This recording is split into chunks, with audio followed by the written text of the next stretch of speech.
The statue was large, it was fine, it was expensive. It was a reminder to all future generations on how the Great God Shakur had endured much trials and tribulations in his lifetime, and a warning to them to never allow one of the gods to undergo such trials again. The statue was made of platinum, all platinum, and it was carved very precisely, very intricately.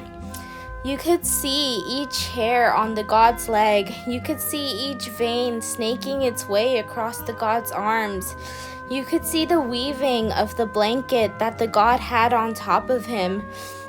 You could see the fraying bits of the ragged hat that he wore. You could see the chips in his teeth. You could see the slight, unnatural twisting of one of its ankles.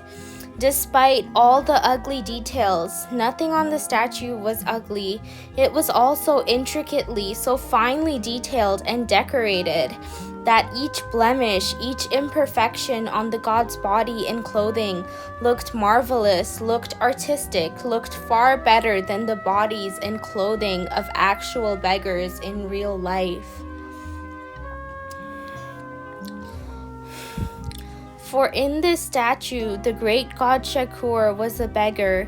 He was a beggar who was sitting by the side of a building, who was exhausted, who was curled in on himself, who was clothed in ratty garments which did not cover him adequately from the coldness of the air all around him.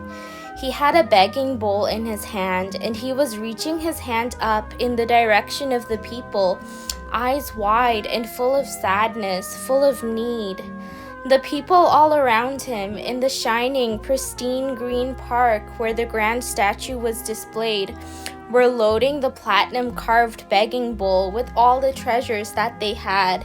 They were putting in gold coins, old collector's edition coins that were passed down through the family. They were putting in expensive rings made of precious jewels, sapphire, emerald, topaz, ruby, diamond, rose diamond, the list goes on. They were putting in earrings, bracelets, chains. They placed $1,000 bills in the cup of platinum, and they placed in mobile phones, computer watches, wireless earbuds. They needed the Great God Shakur to know that they were on his side now. They would take care of him now. They wanted him to know that they were not abandoning him, that they would give him much, that they would give him all they had, the most precious possessions that they owned. For they deeply honored the Great God Shakur, and they deeply wanted him to know that they honored him, they worshipped him, they respected him. The people were all gathered together in a large park, and the park was pristine, filled with rolling green hills and rose bushes and flowers of all kinds.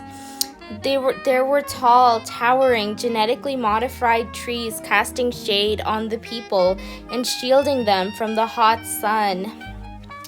There were other statues in the park depicting many scenes of the great drama of the gods.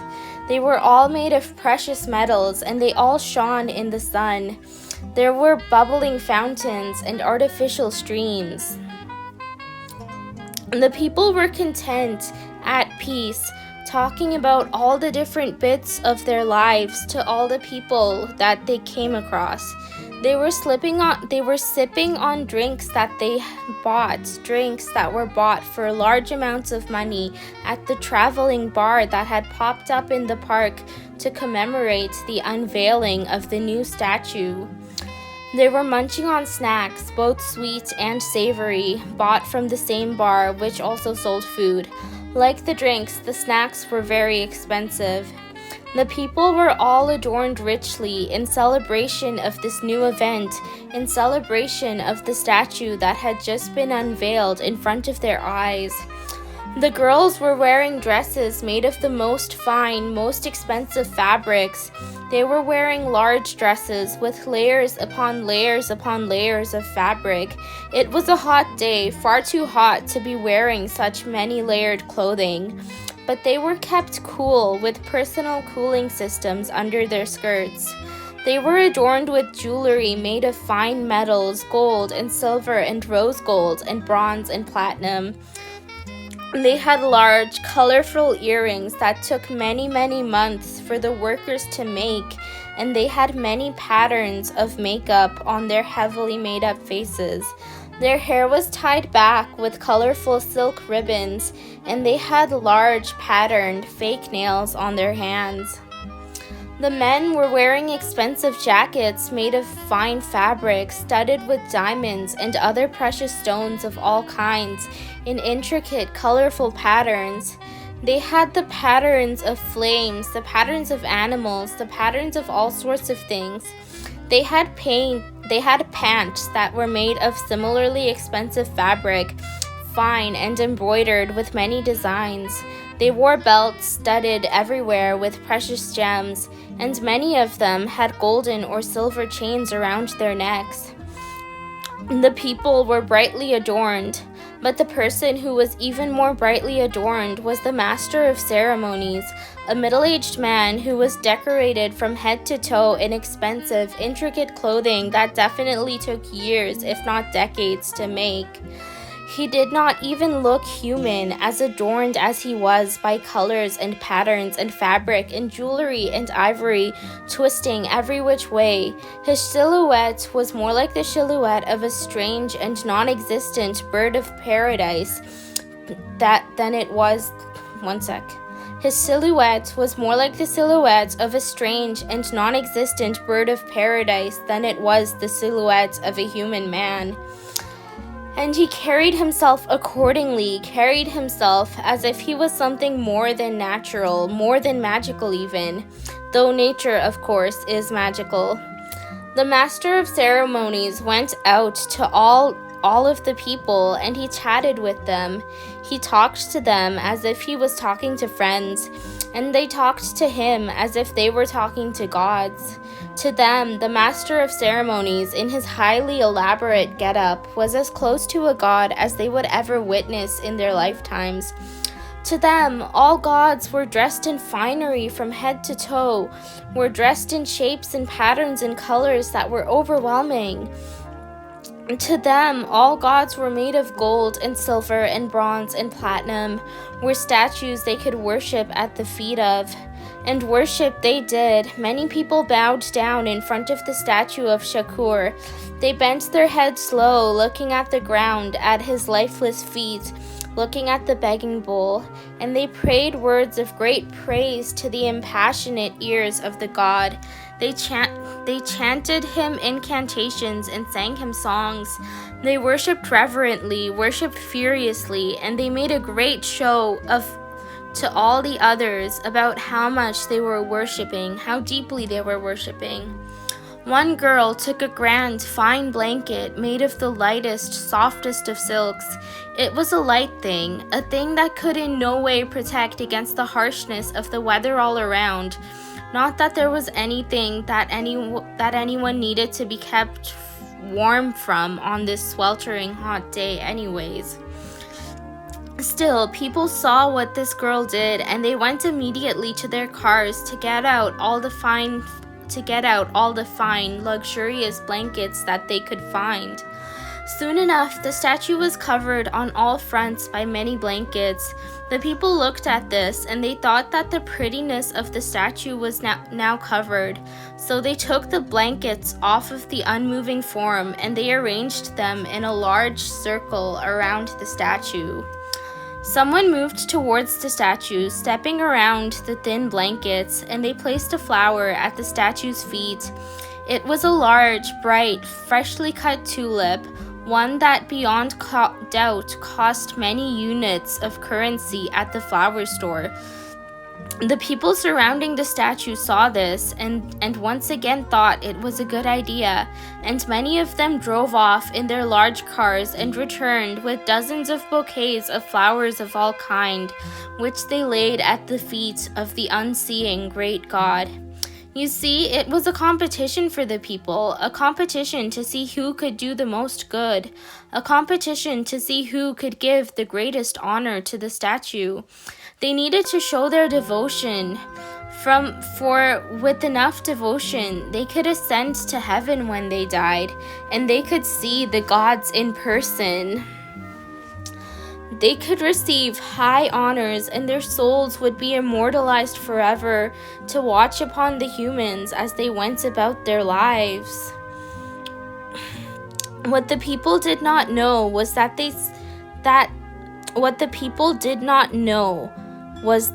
saw gods here on earth many times.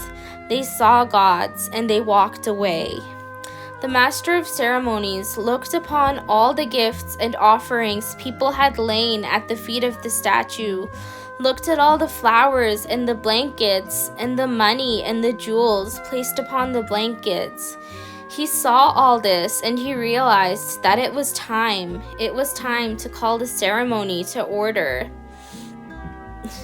He stood up beside the statue and he called all the people to gather around him, using his microphone to project his voice. "My people," he declared. "All hail," they cried out in return. "We are gathered here today," the man exclaimed, "to honor the great God Shakur and all the sacrifices he has made so that our souls may find salvation in worshiping him. All hail!" Now, the great God Shakur, the master of ceremonies continued, was in the world of the heavens. There he saw all the people struggling and suffering in their lives. He knew that they were struggling and suffering because the people in the world did not pay adequate worship and homage to Shakur and all of his family and friends. So he devised a plan to make the people see his greatness. He came down to the earth in the form of a small baby. The baby had Saint Agatha as a mother and Saint Augustine as a father. And the parents loved the baby a dear amount. For these were the parents who were chosen by the great God Shakur himself to be his parents and protect him in this world. The couple had never had any children before, and they treasured him greatly. Unfortunately, tragedy struck. When the child god was 4 years old, the parents of the god died. They were poor and they had gotten a deep sort of sickness, and they could not afford to see the doctor for their illness. This troubled the great God Shakur greatly and gave him unimaginable, unendurable grief. This tragic event left the great God Shakur as a young orphan.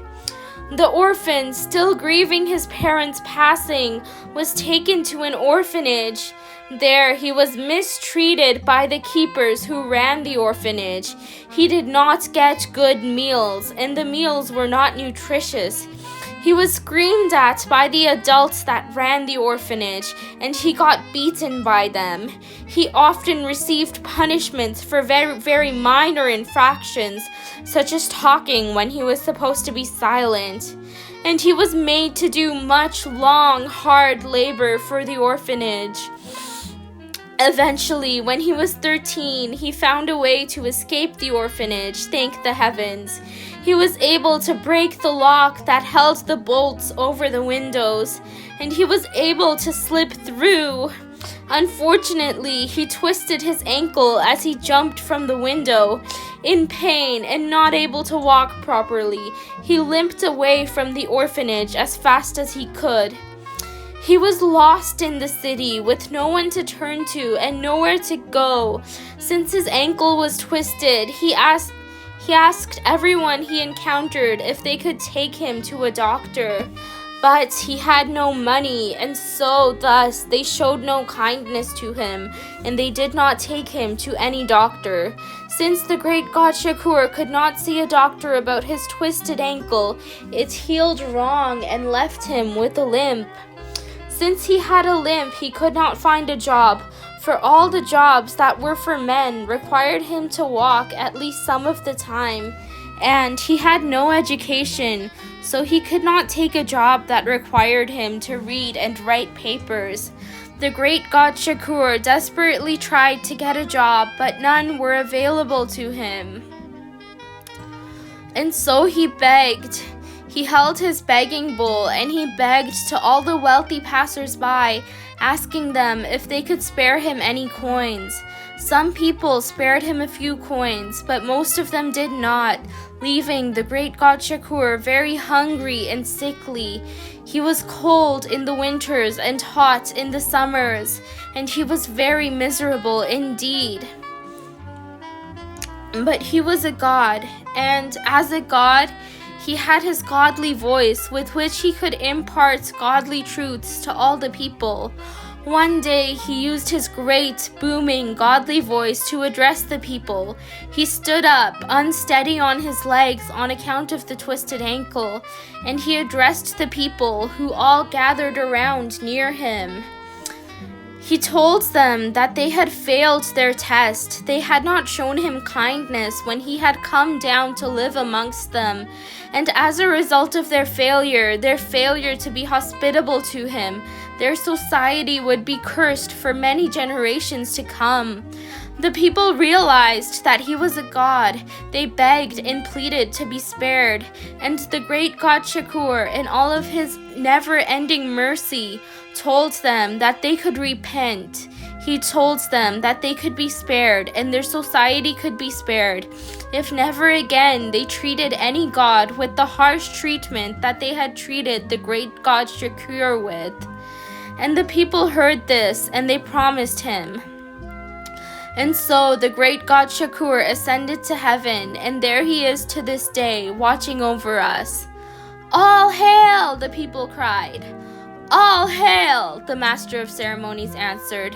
"I see that you have all given the Great God Shakur many offerings.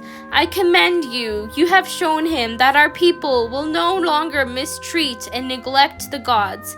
You have shown him that our people will from now on show all the gods the greatest respect. All hail! All hail! We must now give all the offerings to the Great God Shakur," the Master of Ceremonies continued, "by dropping our offerings in the sacred lake, the bottom of which is a portal to the gods. You will now follow me after you have gathered all your offerings." So the people took all their many blankets, their many bouquets of flowers, their jewelry and jewels and coins and cash, their many electronics, and they held them in crystal boxes. They marched in a joyous and confident procession to the large, unfathomably deep lake, and they stepped upon the wide marble bridge that crossed over the lake. From the middle of the bridge, they spilled the contents of their crystal boxes out into the lake, all the wealth vanishing forever into the deep lake bottom. They then all walked back to the entrance of the park, to the large metal gates that kept out of the park all the people who slept on the streets. They got ready to exit the park in a long line just as they had entered. At the mouth of the gates, just outside the park, there was a line of beggars, each holding out a begging bowl to the richly clad procession. There were a few men, a few women, a person who was both, a person who was in between, a person who was not either. There were a couple of teenagers. They all held deep sorrow in their eyes as they begged the finely dressed line of people if they could spare some coins. Most people did not give the beggars any money, though there were some people who gave them some low-value coins that were not worth much. What the comfortable people did not know was that all these beggars were all Shakur. They were all Shakur, and they were all themselves, all at the same time. For Shakur is in each and every person who comes to us asking for our help. Shakur is in every single person who does not have what they need or is abused. Shakur loves the poor, and Shakur is within each and every member of the poor, of the mistreated, of the abused. And the promise is broken.